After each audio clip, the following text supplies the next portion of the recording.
Hello and welcome to all my dear student. आप सभी का जैम कैम यूट्यूब चैनल पे स्वागत किया जाता है। अगर आप किसी भी एमएससी एंट्रेंस या फिर आईआईटी जैम की प्रिपरेशन करना चाहते हैं तो प्ले स्टोर से पढ़रे ऐप डाउनलोड कर सकते हो। वीडियो के डिस्क्रिप्शन में लिंक अवेलेबल है। Thank you.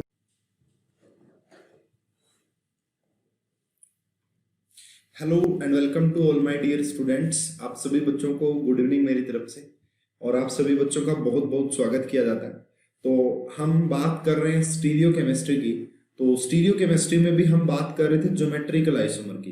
तो मैं आपको जितने पॉसिबल सिस्टम होते हैं जो कि ज्योमेट्रिकल आइसोमर शो करते हैं वो आपको पढ़ा चुका हूँ लास्ट क्लास में। तो इस क्लास में जो हम बात करेंगे वो बात करेंगे nomenclature of in geometrical isomerism, कि ज्योमेट्रिकल आइसोमेरिज्म में कैसा कैसा नोमेनक्लेचर हमें देखने को मिलता है। और जो दूसरा पॉइंट है, मैंने असाइनमेंट अपलोड करवा दी है भाई। तो अभी आप सभी ने असाइनमेंट देख लिए होंगे, तो आज उन असाइनमेंट को आप सोल्व कर लेना। तो कल हम असाइनमेंट का डिस्कशन करेंगे। तो कल की क्लास इसकी ज्योमेट्रिकल आइसोमेरिज्म के लास्ट क्लास होगी। तो असाइनमेंट मैं अपलोड करवा चुका हूँ, आप असाइनमेंट को अटेम्प्ट कर लेना। मैंने टोटोमेरिज्म की भी असाइनमेंट अपलोड करवा दी है और ज्योमेट्रिकल की भी 2 असाइनमेंट अपलोड करवा दी है, और आगे की असाइनमेंट इजेड नोमेनक्लेचर की भी मैं अपलोड करवा दूंगा। ठीक है, तो आप सभी बच्चे उनको अच्छे से सोल्व कर लेना, प्रैक्टिस कर लेना खूब सारी, और उसके बाद ज्योमेट्रिकल कंप्लीट होगा। फिर हम हमारा जो है प्योर पार्ट जो है हमारा, जो कि जैम पॉइंट ऑफ व्यू से, MSc entrance point of view से, नेट पॉइंट ऑफ व्यू से इंपॉर्टेंट है, यानी कि स्टीरियो केमिस्ट्री, उसको स्टार्ट करेंगे नेक्स्ट टू नेक्स्ट लेक्चर से। तो कल असाइनमेंट का डिस्कशन हम करेंगे। जो भी आपको इश्यू आए, जो भी डाउट हो पीछे के, वो सारे आप पूछ सकते हो। ठीक है अनामिका? अनामिका आपको दिखाई दे रहा है? वेलकम अनामिका। ठीक है, तो फटाफट से इस क्लास को स्टार्ट करते हैं। Samiksha Saumya, good evening. Good evening Samiksha, welcome. आपका भी बहुत बहुत स्वागत है। और आपको, अगर आपने अभी तक रिकॉर्डेड लेक्चर देखे होंगे तो बहुत सारी बातें समझ में आ गई होंगी। और कोर्स कैसा लग रहा है एक बार कमेंट करके जरूर बता दें। ठीक है, तो चलिए भाई शुरुआत करते हैं नोमेनक्लेचर इन ज्योमेट्रिकल आइसोमेरिज्म की। ठीक है, तो ज्योमेट्रिकल आइसोमेरिज्म में जो नोमेनक्लेचर, वो 3 टाइप का नोमेनक्लेचर आपको देखने को मिलता है। सबसे पहला जो नोमेनक्लेचर होता है वो सिस ट्रांस नोमेनक्लेचर होता है। ठीक है ना, सिस और ट्रांस देखना, वो जो बिल्कुल बहुत आसान होता है, बहुत सारे बच्चे आराम से उसको कर देते हैं। ठीक है, दूसरा और जो सबसे इंपॉर्टेंट भी है वो है आपका इजेड नोमेनक्लेचर। ठीक है, तो ये इंपॉर्टेंट है, जैम में इसका क्वेश्चन आ सकता है भाई। ठीक है, कई बार क्या करता है कि इसका जो अच्छा क्वेश्चन देखने को मिलता है वो क्या मिलेगा कि आपको आईयूपीएससी नेम में इजेड पूछेगा, डायरेक्ट नहीं पूछेगा। आईयूपीएससी नेम में आपसे इजेड पूछेगा, जिससे कि एक ही क्वेश्चन में 2 कंसेप्ट हो जाएंगे। एक तो आपको आईयूपीएससी नेमिंग आनी चाहिए, दूसरा आपको इजेड की भी नॉलेज होनी चाहिए। तो जो क्वेश्चन है वो आपका बहुत जबरदस्त बन जाता है। ओके समीक्षा, बहुत अच्छा है सर। ओके, थैंक यू समीक्षा, और भी अच्छा बना देंगे। और मैंने असाइनमेंट देखी होगी आपने, तो कितने क्वेश्चन दिए मैंने सिर्फ ज्योमेट्रिकल के। तो पूरी स्टीरियो में लगभग 1000+ क्वेश्चन मैं आपको करवा दूंगा लास्ट तक, और सारे ही टॉपिक इतने जबरदस्त तरीके से क्लियर करूंगा क्योंकि हमारे पास टाइम बहुत ज्यादा है। ठीक है, पूरा 1 ईयर में जबरदस्त तैयारी में करवा दूंगा आपकी। ठीक है, तीसरे टाइप का जो नोमेनक्लेचर देखने को मिलता है वो सिन एंटी नोमेनक्लेचर देखने को मिलता है। ठीक है, तो तीनों को डिस्कशन करेंगे काफी, और बहुत अच्छे न्यूमेरिकल्स, बहुत अच्छे इनके प्रैक्टिस क्वेश्चन भी प्रैक्टिस करेंगे, तो आपको काफी अच्छे तरीके से क्लियर हो जाएगा। तो सबसे पहले हम बात करते हैं भाई सिस ट्रांस को कैसे देखते हैं। तो आप सभी को पता है कि अगर आपका सेम ग्रुप अगर 180 डिग्री पे हो, ठीक है ना, सेम ग्रुप अगर आपका 180 डिग्री पे हो तो उसे ट्रांस बोलते हैं। और आप ना पहले ट्रांस देखने की आदत डालो। ठीक है, सिस में बड़ी कंफ्यूजन हो जाती है, और सेम फिनोमेना आपको कोऑर्डिनेशन आइसोमर में भी देखने को मिलेगा। वहां पे भी मैं बच्चों को यही आदत डलवाता हूं कि आप ट्रांस देखना समझो। कि अब देखो यहाँ पे जो Cl और जो Cl है वो एक दूसरे के सामने आ रहे हैं। ठीक है, Cl और Cl एक दूसरे के सामने आ रहे हैं, इसलिए इसको हम कौन सी फॉर्म बोलेंगे? ये हमारी ट्रांस फॉर्म होती है भाई, ट्रांस। अगर आपका सेम ग्रुप 180 पे ना हो, तो फिर वो कौन सी फॉर्म होती है? सिस फॉर्म होती है। और जर्नली ये देखा जाता है कि आपका ट्रांस फॉर्म ज्यादा स्टेबल होती है as compare to cis form. आपकी जो ट्रांस फॉर्म होती है वो क्या होती है? ज्यादा स्टेबल होती है सिस के कंपैरिजन में। ठीक है, चलिए भाई, तो ये बात मैंने आपको बताई। तो और भी बहुत सारी चीजें हैं। देखिए यहाँ पे देखो, अब ये जो क्लोरीन है और ये जो क्लोरीन है, ये किस पोजीशन पे लगे हुए हैं? ये आपका 180 पे नहीं है, इसीलिए ये कौन सी भाई? सिस है। ये कौन सी फॉर्म है? सिस है। अब देखो भाई, ये वाला जो क्लोरीन है इसके सामने कुछ नहीं है, तो क्या ये ज्योमेट्रिकल आइसोमर शो करेगा?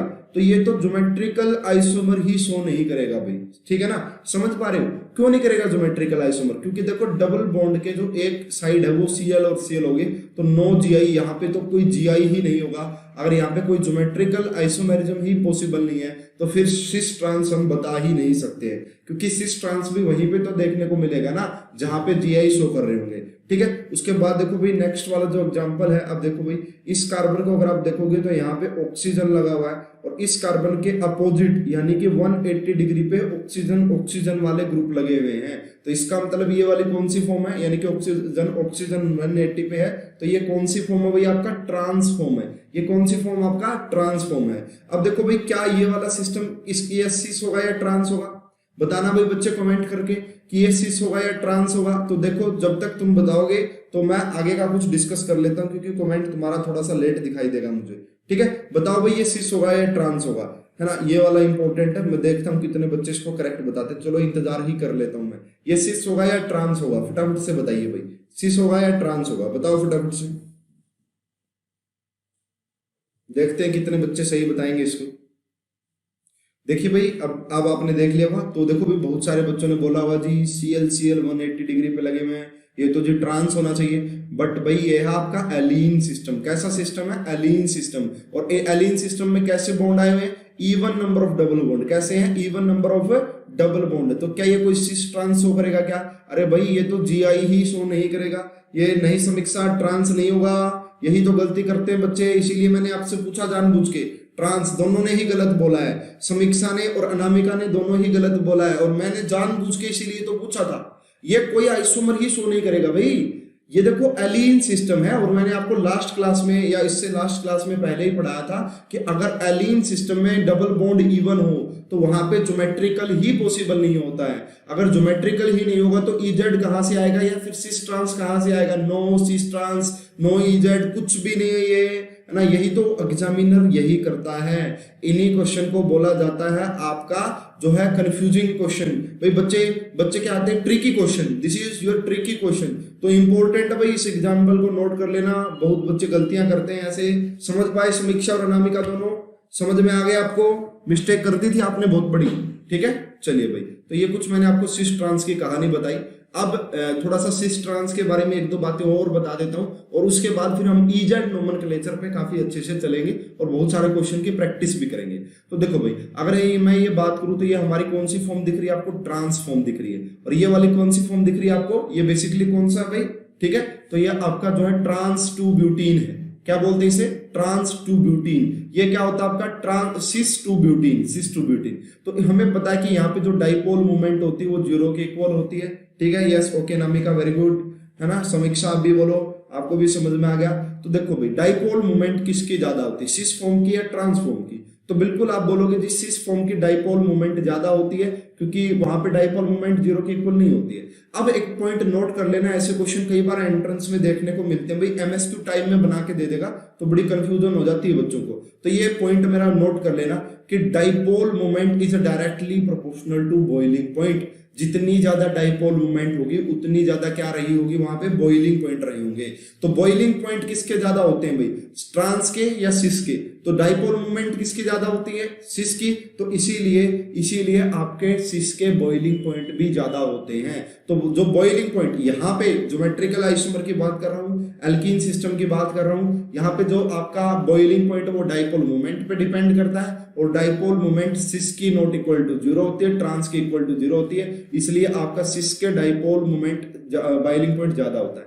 लेकिन मेल्टिंग पॉइंट डाइपोल मूवमेंट पे डिपेंड नहीं करता है। तो melting point is depend on crystal structure, वो क्रिस्टल के स्ट्रक्चर पे डिपेंड करता है। तो देखो भाई, ट्रांस की कुछ ऐसी स्ट्रक्चर आ रही होगी कि ये एक दूसरे के अपोजिट आ रहे होंगे, जो बिगर एक दूसरे के अपोजिट, स्मॉलर एक दूसरे के अपोजिट। तो यहाँ पे क्या होता है, जो मेल्टिंग पॉइंट होते हैं वो ट्रांस के ज्यादा होते हैं भाई। बॉइलिंग पॉइंट तो सिस के ज्यादा होते हैं, क्योंकि वो डाइपोल मूवमेंट पे डिपेंड करते हैं। लेकिन जो मेल्टिंग पॉइंट होते हैं वो किस पे डिपेंड करते हैं? क्रिस्टल के स्ट्रक्चर पे डिपेंड करते हैं। और क्रिस्टल की स्ट्रक्चर ट्रांस की सिमेट्रिकल अरेंजमेंट आ रही है, ठीक है। तो इसीलिए इस पॉइंट को नोट बना के लिख लेना कि मेल्टिंग पॉइंट आपका किसके ज्यादा होते हैं? ट्रांस के ज्यादा होते हैं सिस से। और तो क्लोज पैकिंग होती है यहाँ पे इस वजह से। तो अब मेरे हिसाब से आपको ये पॉइंट क्लियर हुआ होगा। कि बॉइलिंग पॉइंट किसके ज्यादा होते हैं भाई, सिस के ज्यादा होते हैं, सिस के ज्यादा होते हैं क्योंकि डाइपोल मोमेंट ज्यादा होती है। और मेल्टिंग पॉइंट जो है आपका वो ट्रांस के ज्यादा होते हैं क्योंकि वहां पे जो आपका मेल्टिंग पॉइंट वाली कहानी होती है तो वो मेल्टिंग पॉइंट आपके ट्रांस के ज्यादा, क्योंकि वो क्रिस्टल के स्ट्रक्चर पे डिपेंड करता है। ठीक है ना। तो 1 मिनट रुकिए, मैं थोड़ा सा इसका लैपटॉप को चार्जिंग पे लगा लेता हूँ।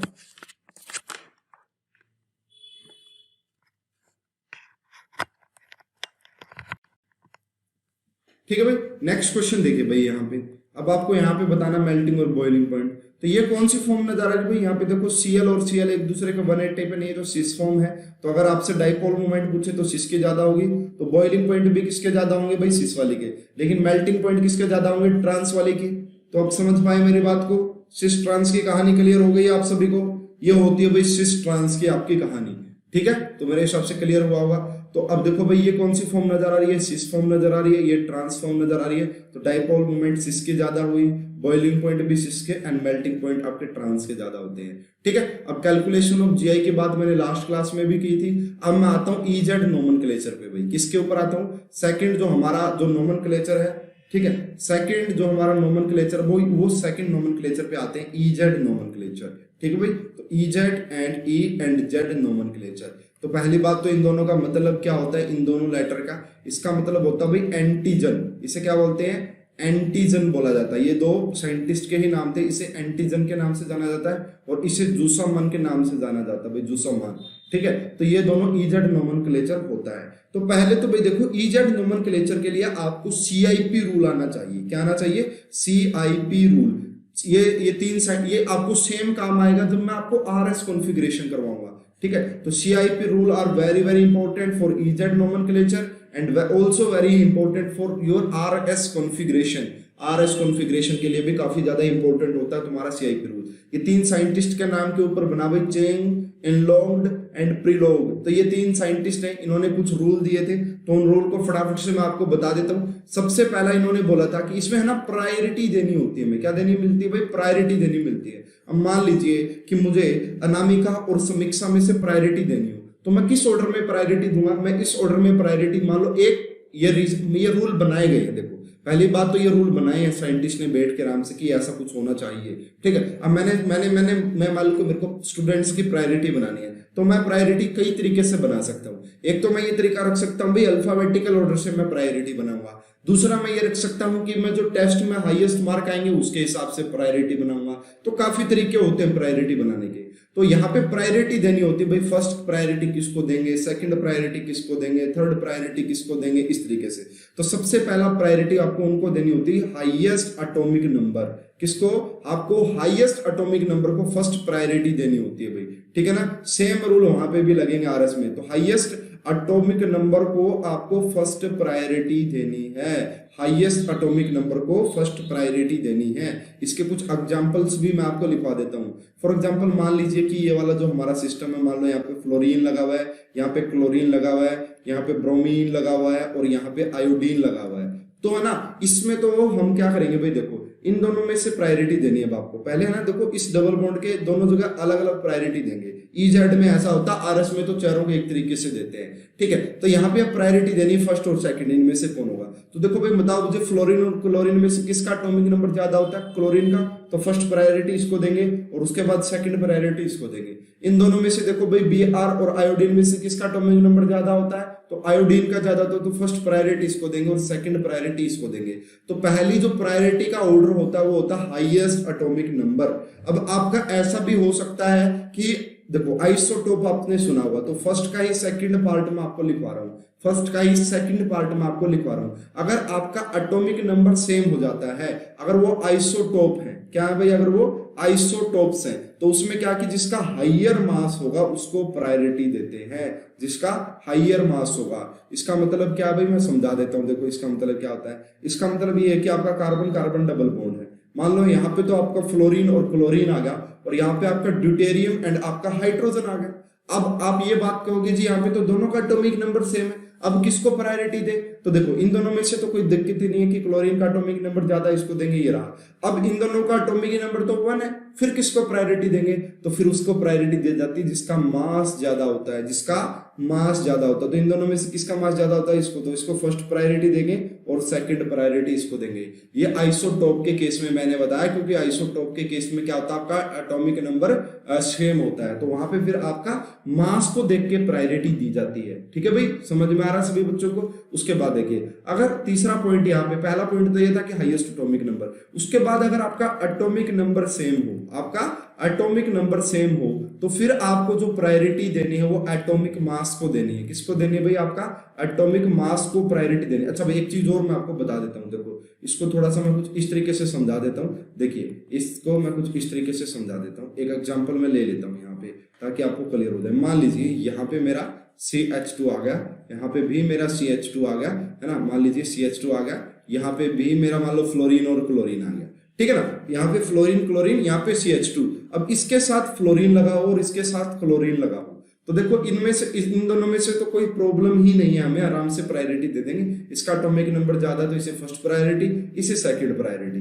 अब बात आती है इन दोनों में कैसे प्रायोरिटी हम देंगे। तो देखो भाई CH2 दोनों जगह कॉमन सेम हो गया, यानी कि atomic number same, mass number same, सब कुछ। अब देखो भाई यहाँ पे फ्लोरीन लगा हुआ, यहाँ पे क्लोरीन लगा हुआ, तो किसका एटॉमिक नंबर ज्यादा है, तो क्लोरीन का एटॉमिक नंबर ज्यादा है। किसका, क्लोरीन का एटॉमिक नंबर ज्यादा है, तो इसलिए इसको फर्स्ट प्रायोरिटी देंगे और इसको सेकंड प्रायोरिटी देंगे। तो ऐसा भी बहुत बार होगा। तो फिर आपको देखो, अगर पहला आइटम आपका बिल्कुल सेम हो रहा है, तो उसके बाद आप नेक्स्ट वाला देख लेना, तो उससे भी हमारे को काफी हेल्प मिलेगी प्रायोरिटी देने में। तो सेकंड प्रायोरिटी कुछ इस तरीके से दी जाती है भाई। तो मेरे हिसाब से आपको चीजें क्लियर हो रही होंगी, कोई डाउट तो नहीं होगा, ठीक है ना। तो ये चीजें आपको क्लियर हो रही होंगी भाई, ठीक है। तो जो एटम अटैच्ड होता है, दूसरा एक और एग्जांपल इसी के ऊपर करवा देता हूं कि मान लीजिए यहाँ पे हमारा हाइड्रोजन आ गया, यहाँ पे हमारा ड्यूटेरियम आ गया, और यहाँ पे मान लीजिए कि CH3 है, और यहाँ पे मान लीजिए कि CH2 CH3 है भाई। अब आपको प्रायोरिटी देनी है यहाँ पे, अब आपको क्या देनी है, प्रायोरिटी देनी। तो कैसे प्रायोरिटी देंगे भाई, इन दोनों में से तो इसको फर्स्ट प्रायोरिटी देंगे, मैं अभी समझा के आया हूँ आपको लास्ट में ही, और दूसरी प्रायोरिटी इसको जाएगी। अब इन दोनों में से देखो भाई, यहाँ पे क्या कि इसको भी मैं CH2 लिख सकता हूँ, इसको मैं CH2 लिख सकता हूँ, इसको भी CH2 लिखा। तो अब देखो यहाँ पे कार्बन लगा और यहाँ पे हाइड्रोजन, तो किसका एटॉमिक नंबर ज्यादा होता है, किसका एटॉमिक नंबर ज्यादा होता है भाई, कार्बन का। तो इसलिए इसको फर्स्ट प्रायोरिटी देंगे और इसको सेकंड प्रायोरिटी देंगे। तो प्रायोरिटी देना अगर आपको समझ में आ गया, फिर तो कोई इशू ही नहीं बनेगा, फिर बड़ा आसान हो जाएगा भाई। अगर आपको प्रायोरिटी देखना आ गया, फिर कोई इशू, कोई दिक्कत, कोई परेशानी होगी ही नहीं। अच्छा भाई, ठीक है। अब हम नेक्स्ट बात करते हैं यहाँ पे, ठीक है भाई। डबल बॉन्ड जो होता है, ट्रिपल बॉन्ड होता है, उनको कैसे प्रायोरिटी देते हैं। वैसे तो देखो इनको समझाया जा सकता है कि किसको क्या प्रायोरिटी देते हैं, क्यों देते हैं, तो वो जब मैं आपको RS कॉन्फ़िगरेशन कराऊंगा वहां पे ज्यादा डिटेल में समझा दूंगा। लेकिन अभी के लिए वहां पे भी मैं आपको यही कहूंगा कि समझा तो मैंने दिया, लेकिन आपको ये वाला ऑर्डर याद रखना है भाई, ठीक है। इसको याद रखना, अगर इसको याद रखोगे तो बहुत सारी चीजें, है ना, समझनी नहीं पड़ेंगी, क्योंकि समझ के भी आपको फिर याद ही रखना है, ठीक है ना, समझ के भी फिर आपको चीजों को याद ही रखना है। इसलिए मैं आपको डायरेक्ट ये बोल रहा हूँ कि आप इसको याद रखना। क्या भाई, देखो एक है आपका पीएच बोले तो फिनाइल, पीएच का मतलब क्या होता है, फिनाइल। तो एक आपका फिनाइल है और एक आपका कार्बन कार्बन ट्रिपल बॉन्ड है, तो किसे प्रायोरिटी ज्यादा दी जाती है, फिनाइल को। एक आपका साइनाइड है, ये कंफ्यूजिंग होते हैं थोड़े से, इनको समझाया भी जा सकता है सभी को, लेकिन मैं आपको कह रहा हूं कि समझाने के बाद भी आपको यही चीज काम करेगी जो मैं आपको लिख रहा हूं। उसके बाद देखो भाई, एक आपका ट्रिपल बॉन्ड है और एक आपका एक कार्बन के साथ 3 Me लगे हुए हैं, तो किसको प्रायोरिटी देते हैं भाई, ट्रिपल बॉन्ड को ज्यादा प्रायोरिटी देते हैं। एक आपके पास प्योर डबल बॉन्ड है और एक आपका उसका क्या, इसको देखो ऐसे समझाया जाता है। इसको कैसे समझाया जाता है भाई, एक बात सुन लेना, इसको कुछ ऐसे समझाते हैं कि अगर कहीं पर डबल बॉन्ड लगाओ ना ऐसे ऐसे, तो उसको क्या करके, ये तो डबल बॉन्ड प्योर में लगा हुआ है, तो ऐसा बोला जाता है कि उसको कुछ इस तरीके से कन्वर्ट कर लेना, यानी कि 2 डबल बॉन्ड लगाओ तो 2 CH3 लगा दो। अगर यहीं पे ट्रिपल बॉन्ड होता तो इसको इमेजिनरी बना लो, ऐसा बोला जाता है कि इसको इमेजिनरी बना लो। लेकिन इमेजिनरी और रियल में से कौन से को प्रायोरिटी ज्यादा देते हैं, रियल को ही प्रायोरिटी ज्यादा देते हैं। इसीलिए कार्बन कार्बन ट्रिपल बॉन्ड को ज्यादा प्रायोरिटी मिलती है CMe3 से, कार्बन कार्बन डबल बॉन्ड को ज्यादा प्रायोरिटी मिलती है CHMe2 से, CH2 CH3 को तो मिलनी ही ज्यादा है। उसके बाद वेरी वेरी इंपॉर्टेंट, सिस को ज्यादा प्रायोरिटी दी जाती है ट्रांस से, है ना। ऐसी सिचुएशन बनेगी, मैं आपको इसीलिए कह रहा हूं कि सिस को ज्यादा प्रायोरिटी देंगे ट्रांस से, जेड को ज्यादा प्रायोरिटी देंगे ई से, है ना। कई बार क्या होगा, एक ही कंपाउंड में ई और जेड दोनों आ रहे होंगे, तो जेड को ज्यादा प्रायोरिटी दी जाती है ई से, जेड को ज्यादा प्रायोरिटी दी जाती है ई से। एक एटम होगा और एक लोन पेयर होगा, तो एटम को ज्यादा प्रायोरिटी दी जाती है लोन पेयर से, एक एटम को ज्यादा प्रायोरिटी दी जाती है लोन पेयर से। आर और एस कॉन्फ़िगरेशन में से आर कॉन्फ़िगरेशन को ज्यादा प्रायोरिटी दी जाती है, आर और एस में से आर को ज्यादा प्रायोरिटी दी जाती है। एक आपकी आर आर फॉर्म हो, एक आपकी एस एस फॉर्म हो, तो आर आर फॉर्म को ज्यादा प्रायोरिटी दी जाती है, और एस आर और एस आर आर एस को सेम ही प्रायोरिटी दी जाती है। तो ये वाली जो पूरी स्लाइड है आपको, ये वाली पूरी स्लाइड आप जहां पे भी पढ़ते हैं, जो भी आपकी स्टडी टेबल है उसके सामने लगा लेना, इतनी हेल्प करेगी ये वाली बहुत ज्यादा, वेरी वेरी इंपॉर्टेंट। अगर टफ क्वेश्चन आएगा तो बच्चा यहीं पे अटकेगा और बच्चा कहीं पे अटक ही नहीं सकता, ठीक है। अब देखो भाई, अब आपको मान लो प्रायोरिटी ऑर्डर देना आ गया है, मैं ऐसा मान लेता हूं कि आपको प्रायोरिटी ऑर्डर देना आ गया है। तो अगर मान लीजिए कि ये कार्बन कार्बन डबल बॉन्ड है, तो अब आपको प्रायोरिटी देनी। अब पहली बात तो इजेड नोमेनक्लेचर देखने को कहां मिलेगा, वहां पे देखने को मिलता है जहां पे ए बी सी डी चारों ही अलग हो, ये एक दूसरे के इक्वल ना हो, तो वहां पे इजेड नोमेनक्लेचर हम देखते हैं भाई, है ना, क्योंकि वहां पे हमारे पास सिस ट्रांस तो डिफाइन नहीं कर सकते, क्योंकि सेम ग्रुप ही नहीं दिखेगा,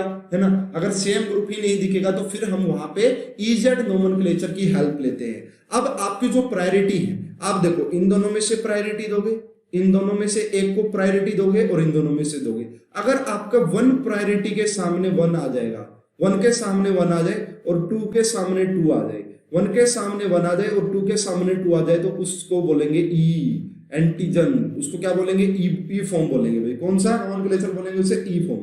दूसरा ये बन सकता है कि 1 के सामने 2 आ जाए और 2 के सामने 1 आ जाए, तो उसे बोलेंगे जेड नोमेनक्लेचर, उसे क्या बोलेंगे, जेड। बहुत सारे क्वेश्चन मैंने लिए हैं तो उनसे क्लियर हो जाएगा तुम्हारा, तो अब बात समझ में आएगी। एक क्वेश्चन मैं करवा देता हूँ, उसके बाद जो मेरे पास स्लाइड्स हैं उनसे हम उनको करते हैं। तो एक क्वेश्चन मैं आपके लिए करवाता हूँ, आप ही बताना कि इसका कौन सा नोमेनक्लेचर आएगा। मान लो फ्लोरीन और यहाँ पे क्लोरीन, यहाँ पे मैंने लगा दिया CH2 के साथ H लगा दिया और यहाँ पे मैंने CH2 के साथ CH3 लगा दिया। तो देखो चारों फंक्शनल अलग अलग लगे हुए हैं भाई। बच्चे एक बार कमेंट करके जरूर बताएं कि आपको चीजें समझ में आ रही है क्या। एक बार सभी स्टूडेंट कमेंट करके जरूर बताएं समझ में आ रहा है। तो देखो भाई, इनमें से प्रायोरिटी दो, फर्स्ट प्रायोरिटी यहाँ पे गई, सेकंड प्रायोरिटी यहाँ पे गई, फर्स्ट प्रायोरिटी यहाँ पे गई, सेकंड प्रायोरिटी यहाँ पे गई। तो 1 के सामने 2, 1 के सामने 2, इसका मतलब कौन सी कॉन्फ़िगरेशन है, कौन सी कॉन्फ़िगरेशन है, जेड। कौन सा नोमेनक्लेचर आएगा, जेड। समझ पाएगा मेरी बात को, मेरी बात को समझ पाए तो कमेंट करके बताए। चलिए, जब तक मैं आपको अब कुछ क्वेश्चन करवाता हूँ, ठीक है ना। अब कुछ क्वेश्चन मैं आपको करवा देता हूँ, ये मैं आपको पहले ही करवा चुका हूँ। ये इन स्लाइड को मैं अरेंज करके दूंगा आपको बाद में, ठीक है। ये वाले क्वेश्चन मैंने लास्ट स्लाइड में करवा ही दिए थे आपको, है ना, सारे मैं करवा चुका हूँ। चलिए भाई, एक क्वेश्चन डिस्कस करते हैं, इससे आप इस क्वेश्चन से आपको बहुत सारी चीजें क्लियर हो जाएगी। और जो रियलिटी में क्वेश्चन आता है ना, वो इसी टाइप का आता है भाई। ये अभी मैंने जो जीओसी की क्लास ली थी उसमें आपको सोल्व करवाया था, इसको मैं और थोड़ा बड़ा कर लेता हूँ ताकि आपको समझ में आए। तो आपको सबसे पहले यहाँ पे देखिए भाई, ये वाला सिस्टम आ गया हमारा। ए की बात करते हैं, सबसे पहले ए ऑप्शन की बात करते हैं। तो इसमें आपको इजेड नोमेनक्लेचर बताना है, क्या इसमें सही गिवन है या नहीं गिवन है भाई। सबसे पहले देखो, तो यहाँ पे हमको नेमिंग की 1, उसके बाद 2, उसके बाद 3, उसके बाद 4, लॉन्गेस्ट चेन को चूज करना होता हमें, है ना, हमें लॉन्गेस्ट चेन को चूज करना होता, तो हमने किया। अब देखो भाई, इसकी बात हो रही है डबल बॉन्ड। पहले कार्बन नंबर 2 की बात करते हैं, यानी कि इस सिस्टम की हमें बात करनी है।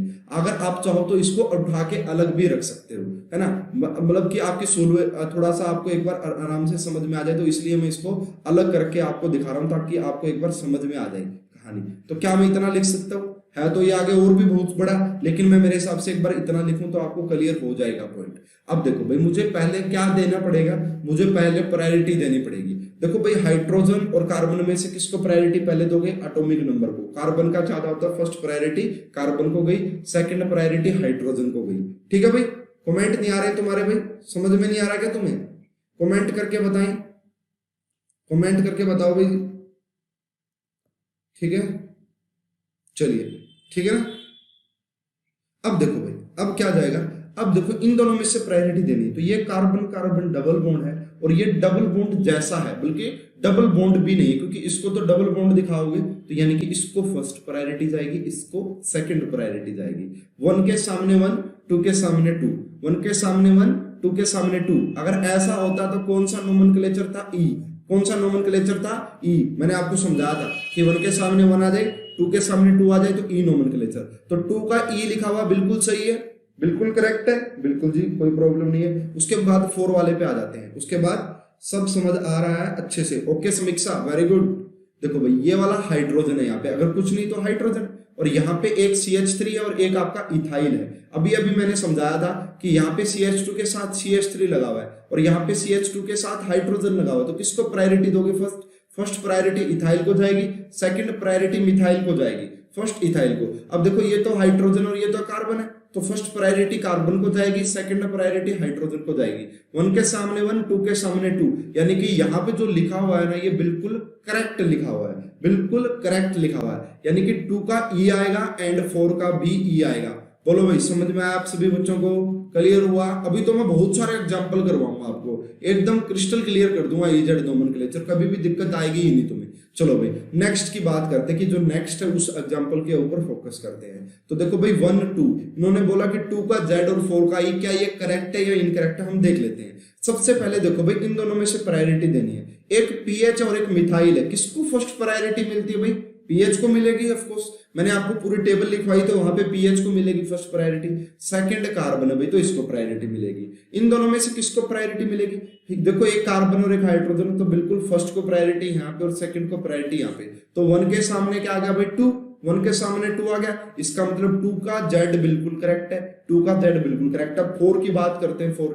अब देखो भाई ये क्या है? ये आपका कार्बन कार्बन डबल बॉन्ड है, और यहाँ पे भी होता तो कार्बन कार्बन डबल बॉन्ड ही है पहले तो, ठीक है। अब उसके बाद यहाँ पे फिनाइल लगा हुआ है, यहाँ पे डायरेक्ट फिनाइल लगा हुआ है, तो इसको देंगे फर्स्ट प्रायोरिटी, इसको देंगे सेकंड प्रायोरिटी, ठीक है। इसको देंगे फर्स्ट प्रायोरिटी, उसको देंगे सेकंड प्रायोरिटी। इन दोनों में से इसको देंगे फर्स्ट प्रायोरिटी और इसको देंगे सेकंड प्रायोरिटी। इसका मतलब आपका 4 का क्या आ रहा है भाई? 4 का E आ रहा है, जो कि बिल्कुल करेक्ट है।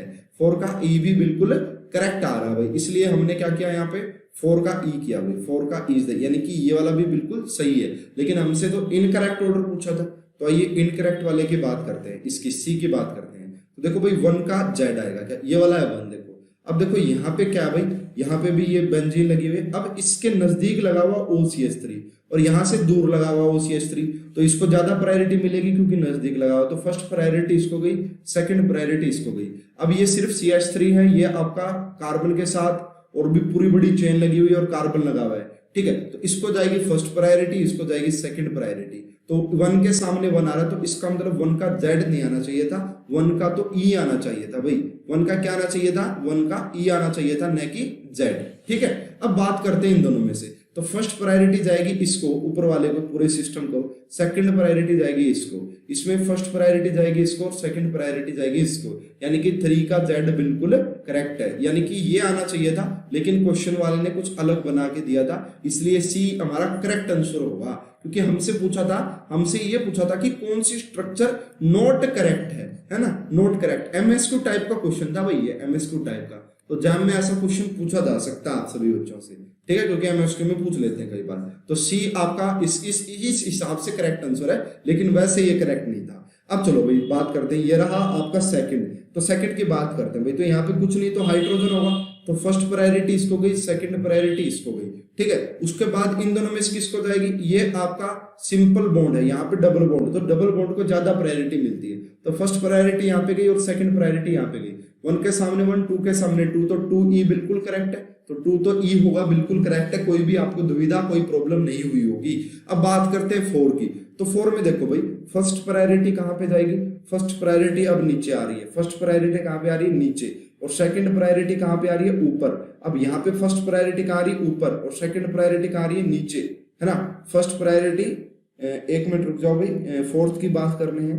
फर्स्ट प्रायोरिटी नीचे, सेकंड प्रायोरिटी ऊपर, और यहाँ पे फर्स्ट, यानी कि E के सामने 2 का E ठीक था ना, 2 का E।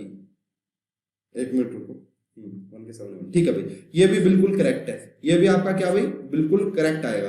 तो शायद इसमें मिस्टेक होगी फिर हमसे कहीं, ठीक है, तो इसमें मिस्टेक होगी कि ये दोनों करेक्ट है, ये बिल्कुल करेक्ट है भाई, D बिल्कुल करेक्ट है, तो D तो नहीं होगा, मुझे B में थोड़ा सा कंफ्यूजन लग रहा है भाई, सॉरी इसमें, हाँ B में थोड़ा सा कंफ्यूजन लगा, वो भी यहाँ पे, ठीक है। देखो भाई एक थोड़ी सी मिस्टेक हुई है कि इन दोनों में से जो प्रायोरिटी देंगे ना हम, इन दोनों में से जो प्रायोरिटी देंगे वो किसको देंगे? PH को ज्यादा प्रायोरिटी देंगे भाई, तो PH को ज्यादा प्रायोरिटी देंगे, दूसरी प्रायोरिटी इसको देंगे, ठीक है, पी एच को ज्यादा मिलती है भाई, है ना। और उसके बाद यहाँ पे तो इसका 1 के सामने 2 आएगा, 2 के सामने 1, यानी कि 4 का जेड आना था भाई, ई नहीं आना था, 4 का जेड। इसलिए इस क्वेश्चन का जो करेक्ट आंसर होगा ना वो बी एंड सी होगा। ये थोड़ी सी मिस्टेक हुई भाई, पी एच और डबल बॉन्ड में से पी एच को पहले प्रायोरिटी मिलती है। अगर आपको नहीं वो है तो मैं आपको वो दिखा देता हूँ, वो वाली टेबल जो मैंने आपको बनवाई थी, ये रही भाई आपकी। कहाँ गया? एक मिनट देख रहा हूं मैं आपके लिए। कहाँ गई भाई? ये रही, सॉरी ये रही। तो देखो भाई पीएच को ज्यादा प्रायोरिटी मिलती है, पीएच को ज्यादा प्रायोरिटी मिलती है कार्बन कार्बन डबल बॉन्ड से। वो जल्दबाजी में गलती हो गई थी थोड़ी सी, ठीक है ना भाई। तो अब मेरे हिसाब से आपको क्लियर हो गया होगा, इस क्वेश्चन का जो करेक्ट आंसर आना था वो बी और सी आना था। अब आपको ये वाला क्वेश्चन काफी बेहतरीन तरीके से क्लियर हो गया होगा, ठीक है। अरे कहाँ गई वो स्लाइड? ठीक है, कोई बात नहीं भाई, आ जाएगी स्लाइड, कहाँ जाएगी। तो ये वाला क्वेश्चन क्लियर है भाई अब सभी बच्चों को? कमेंट करके बताएं सभी को क्लियर है ये वाला क्वेश्चन? किसी को डाउट तो नहीं है इस क्वेश्चन का करेक्ट आंसर बी और सी आना था? किसी को कोई डाउट तो नहीं है इस क्वेश्चन में? नहीं तो फिर और क्वेश्चन करते हैं। चलिए भाई नेक्स्ट क्वेश्चन की बात करते हैं। तो देखो भाई एक और क्वेश्चन आपके सामने आ गया है और काफी अच्छा क्वेश्चन है, बहुत बेहतरीन क्वेश्चन है, ठीक है। तो क्वेश्चन नंबर आपसे ये पूछा जा रहा है, ये रहा क्वेश्चन नंबर फर्स्ट, ठीक है। What are the relationship between trans 2 butene and cis 2 butene? क्या इन दोनों के बीच में कोई रिलेशन है? तो आइए देखते हैं कि क्या रिलेशन है, ठीक है। और यहां से एक बहुत ही इंपॉर्टेंट पॉइंट मैं आपको बताऊंगा, नोट करवाऊंगा।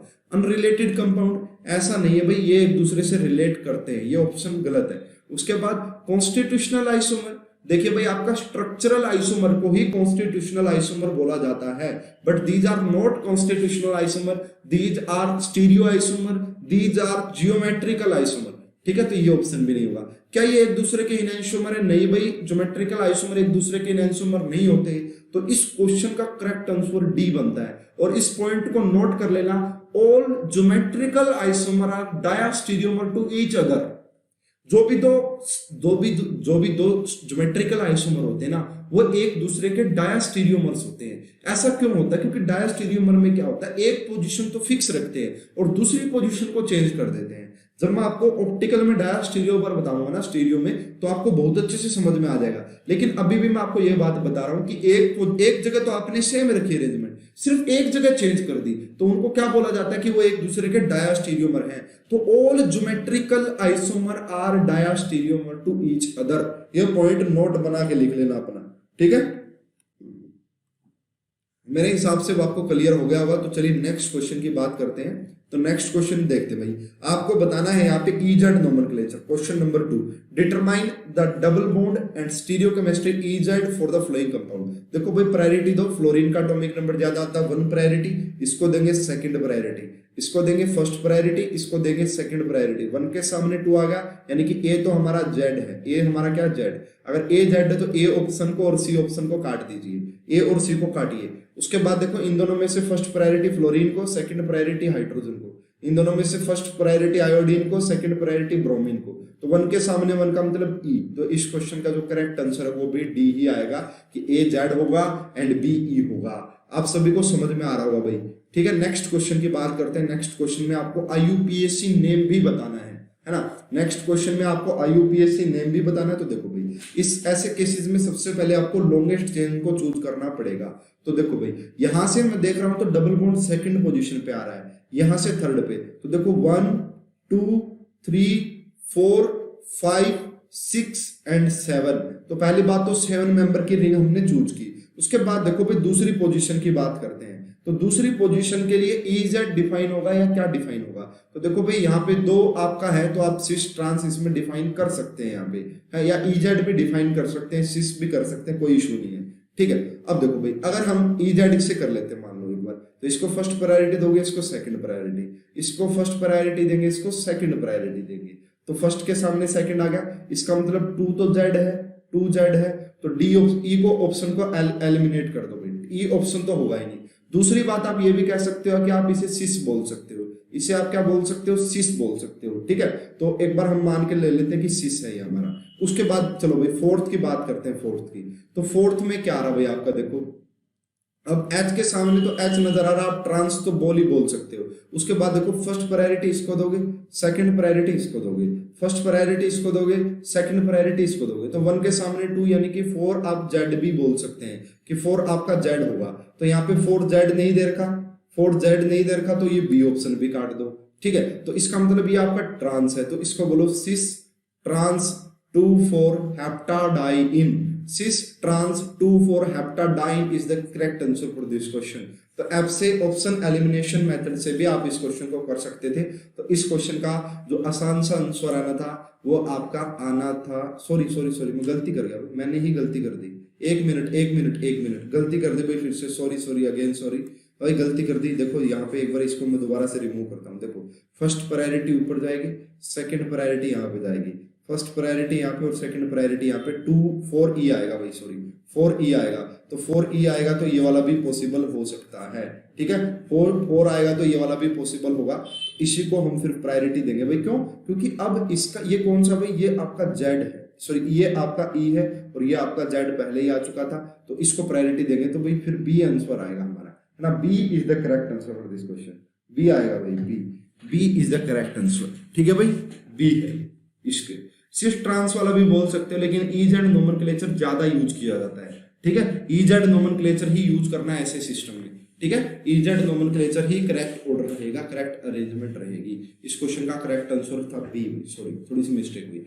चलिए भाई एक और क्वेश्चन की बात करते हैं और उसके बाद फिर मैं आपको करवाऊंगा साइन एंटी नोमेनक्लेचर। कौन सा भाई? साइन एंटी नोमेनक्लेचर करवाऊंगा। ठीक है भाई, अब आओ देखो इनमें ई जेड आपको बताना कि कौन ई होगा कौन जेड होगा, तो फटाफट से बता देंगे, दिक्कत ही नहीं आएगी बिल्कुल भी। इन दोनों में से प्रायोरिटी दो भाई, किसको प्रायोरिटी दोगे? देखो ये कार्बन है, कार्बन यहाँ पे भी है, फिर से कार्बन, फिर से कार्बन, फिर से कार्बन, फिर से, अब यहाँ पे ऑक्सीजन और यहाँ पे तो कार्बन ही है, तो किसको प्रायोरिटी दोगे भाई? कार्बन और ऑक्सीजन में से किसका एटॉमिक नंबर ज्यादा होता है? ऑक्सीजन का। तो फर्स्ट प्रायोरिटी इसको जाएगी, सेकंड प्रायोरिटी इसको जाएगी।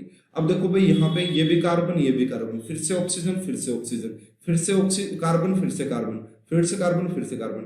अब वो तो कंप्लीट होगा, लेकिन ये तो आगे बढ़ेगा, तो फर्स्ट प्रायोरिटी इसको जाएगी और सेकंड प्रायोरिटी इसको जाएगी। तो 1 के सामने 1, 2 के सामने 2, तो फर्स्ट हमारा क्या आ जाएगा भाई? ई आ जाएगा। फर्स्ट हमारा क्या आ जाएगा? ई। इनमें से कुछ मैं आपको करवा देता हूँ, बाकी आप घर से प्रैक्टिस कर लेना। ठीक है ना, कुछ आपको करवा देता हूँ, ये असाइनमेंट की फॉर्म में ही डलवा दूंगा मैं आपको। सेकंड वाला देख लो भाई, सेकंड वाला और बता देता हूँ फटाफट से। इन दोनों में से किसको भाई? इसको ज्यादा प्रायोरिटी मिलेगी, साफ साफ नजर आ रहा है। तो फर्स्ट प्रायोरिटी इसको, सेकंड प्रायोरिटी इसको। इन दोनों में से देखो भाई, ये कार्बन, इस कार्बन के पास देखो, पहले कार्बन के पास क्या लगा हुआ है? 2 हाइड्रोजन और 1 कार्बन, लेकिन इसके पास देखो 1 हाइड्रोजन और 2 कार्बन, तो इसको फर्स्ट प्रायोरिटी देंगे, इसको सेकंड प्रायोरिटी देंगे। 1 के सामने 2 आ गया, तो ये कौन सा नंबर, कौन सा आएगा भाई? जेड। ये कौन सी कॉन्फ़िगरेशन आएगी? Z configuration. कर लोगे भाई ऐसे? ऐसे करना भाई। इन दोनों में से किसको प्रायोरिटी दोगे भाई? ये तो कार्बन ही है, यहाँ ऑक्सीजन है, तो ऑक्सीजन को फर्स्ट प्रायोरिटी ये रहा। अब यहाँ पे तो देखो पहला कार्बन है, लेकिन यहाँ पे कार्बन कार्बन डबल बॉन्ड है, इसको फर्स्ट प्रायोरिटी देंगे। 1 के सामने 2, तो ये कौन सी कॉन्फ़िगरेशन आ जाएगी भाई? जेड कॉन्फ़िगरेशन आ जाएगी। इनमें से देखो भाई, इन दोनों में से किसको प्रायोरिटी दोगे? है तो पहला कार्बन, ये भी कार्बन, उसके बाद कार्बन कार्बन डबल बॉन्ड, उसके बाद ये वाला, तो किसको? कार्बन कार्बन डबल बॉन्ड को फर्स्ट प्रायोरिटी देते हैं, ये रहा। उसके बाद सेकंड, उसके बाद इसमें फर्स्ट प्रायोरिटी इसको देंगे और सेकंड प्रायोरिटी इसको देंगे। 1 के सामने 2, 1 के सामने 2, तो ये भी हमारा जेड आ जाएगा भाई, ये भी हमारा क्या आएगा? जेड आएगा। तो इस प्रकार से आपको करना है भाई। तो आप एक बार करके देख लेना ये जेड वाले, एक दो क्वेश्चन और जैसे ये वाला देख लो भाई। अब इनमें से प्रायोरिटी देनी, पहले कार्बन पे 2 हाइड्रोजन है, यहाँ फ्लोरीन है, तो फर्स्ट प्रायोरिटी इसको, सेकंड प्रायोरिटी इसको, फर्स्ट प्रायोरिटी इसको, सेकंड प्रायोरिटी इसको। 1 के सामने 1, 2 के सामने 2, तो ये क्या आएगा भाई? ई। कर लोगे भाई? एक बार मुझे कमेंट करके बता दो, बाकी वाले कर लोगे या मैं सारे ही करवाऊं आपको? कर लोगे या करवाऊं आपको? इन दोनों में से देखो भाई, यहाँ पे ऑक्सीजन जुड़ा हुआ डायरेक्ट, यहाँ पे कार्बन, तो ऑक्सीजन को फर्स्ट प्रायोरिटी, सेकंड को ये रही। इन दोनों में से कार्बन कार्बन ट्रिपल बॉन्ड और ये वो वाला, तो कार्बन कार्बन ट्रिपल बॉन्ड को ज्यादा प्रायोरिटी देते हैं। ठीक है ना, कार्बन कार्बन ट्रिपल बॉन्ड को ज्यादा प्रायोरिटी मिलेगी या इसको मिलेगी भाई? बताओ, देखते हैं किसको प्रायोरिटी ज्यादा मिलेगी, इसको मिलेगी या इसको मिलेगी? बताइए भाई, किसको ज्यादा प्रायोरिटी मिलेगी फटाफट से? कार्बन कार्बन ट्रिपल बॉन्ड को मिलेगी या इसको मिलेगी? देखते हैं कितने बच्चे इसका सही से बता पाएंगे।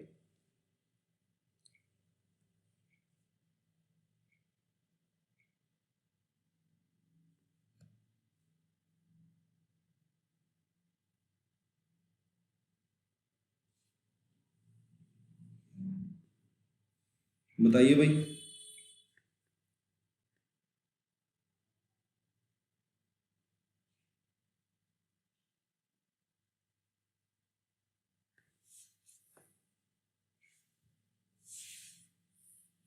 तो देखो भाई इसको मतलब इन दोनों में से देखो वो जो चीज बोली गई थी ना वहां पे, वो जो चीज बोली गई थी, एक बार इसमें थोड़ा सा कंफ्यूजन रहता ही है भाई।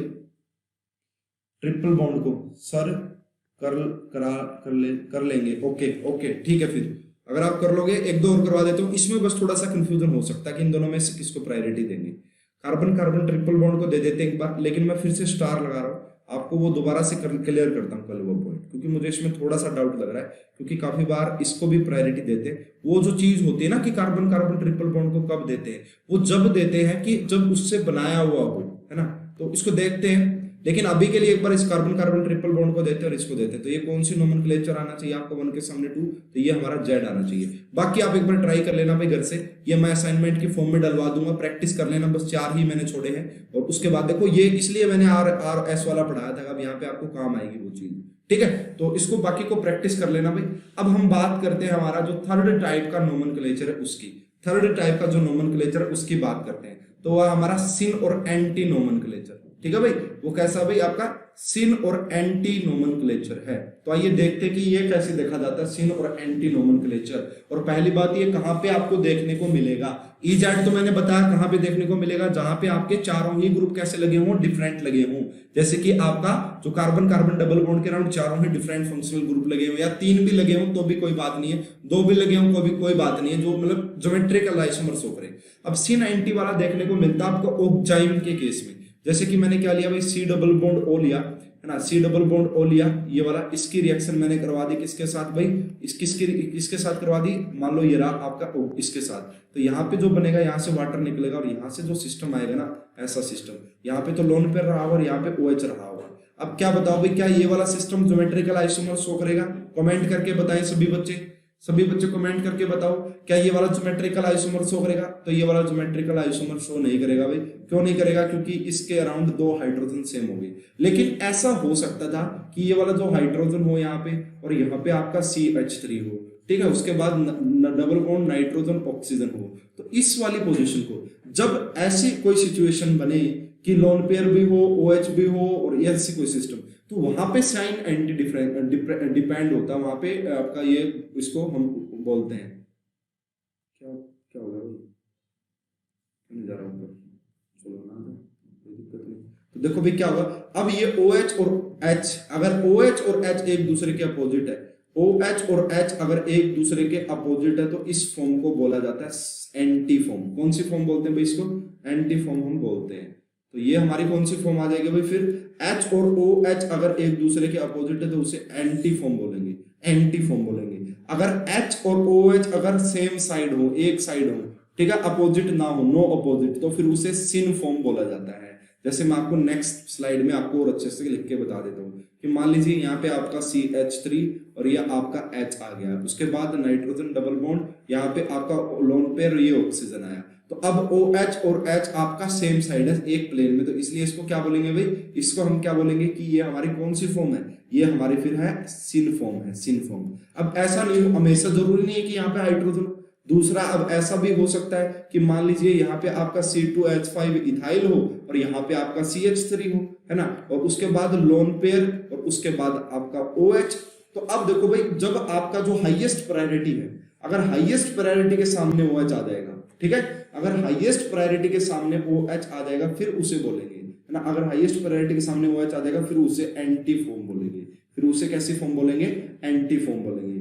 तो क्या सिन एंटी वाला भी आप समझ पाए कि सिन एंटी कैसे देखते हैं? अगर H हो ना, फिर तो OH के सामने H हो तो एंटी फॉर्म बोलेंगे। अगर OH के साथ, अगर OH के नीचे की तरफ H हो तो उसे सिन बोलेंगे। लेकिन अगर ऐसा हो गया हाइड्रोजन हो ही ना, तो फिर अगर हाईएस्ट प्रायोरिटी आपका OH के सामने आए तो एंटी फॉर्म, है ना। एंटी कब बनेगी? Highest priority opposite to OH, highest.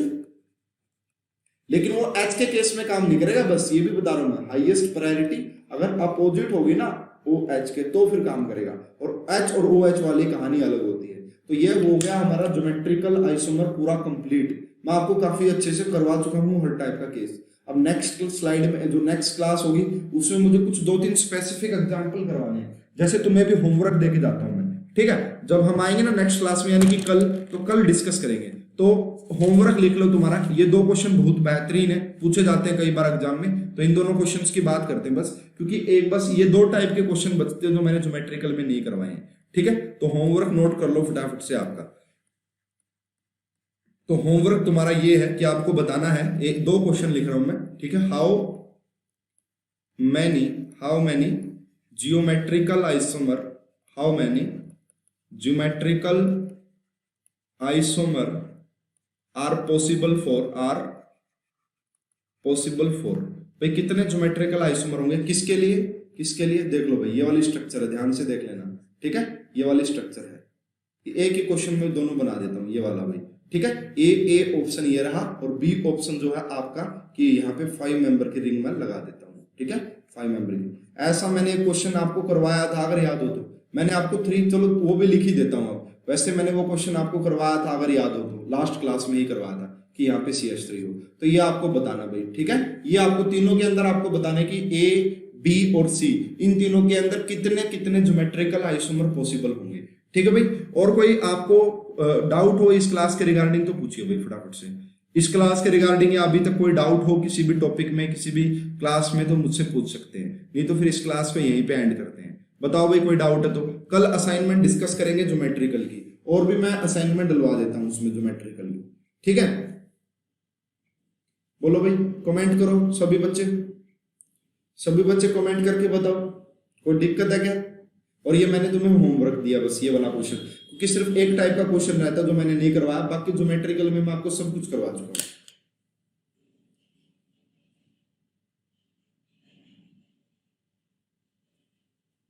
बताओ भाई, बताओ फटाफट से कमेंट करो। परसों से स्टीरियो केमिस्ट्री स्टार्ट कर देंगे, फिर जो रियल स्टीरियो केमिस्ट्री है, ये तो दोनों बेसिक पार्ट थे, स्ट्रक्चरल और ज्योमेट्रिकल तो, लेकिन इनके क्वेश्चन भी आते हैं एग्जाम में। ठीक है,